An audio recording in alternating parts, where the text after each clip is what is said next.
நண்பர்கள் அனைவருக்கும் வணக்கம். இன்னைக்கு நம்ம அந்த வீடியோல நாளை தமிழகத்தில் மீண்டும் பல மாவட்டங்களில் கனமழை என்ற தகவல் வெளியாகியுள்ளது. ஸோ அதை பத்தி தான் இப்ப நம்ம பார்க்க போறோம்.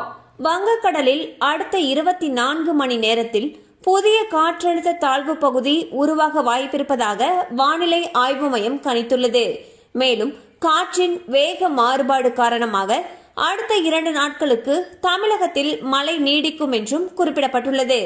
இந்நிலையில் இன்றிரவு கரூர், திருச்சி, கோவை, நீலகிரி, மதுரை, சிவகங்கை, விருதுநகர், செங்கல்பட்டு, சென்னை, காஞ்சி, திருவள்ளூரில் மழை பெய்யக்கூடும் எனவும் தெரிவிக்கப்பட்டுள்ளது. ஸோ வந்து பார்த்தீங்கன்னா தமிழகத்தில் மீண்டும் பல மாவட்டங்களில் கனமழைக்கு வாய்ப்பு இருப்பதாக வானிலை ஆய்வு மையம் அறிவிச்சிருக்காங்க. ஸோ மழை அதிகமாக பெய்யும் பட்சத்தில் அந்த பகுதிகளில் இருக்கக்கூடிய பள்ளி கல்லூரிகளுக்கு விடுமுறை விடப்படுவதற்கான வாய்ப்புகள் அதிக அளவில் இருக்கு.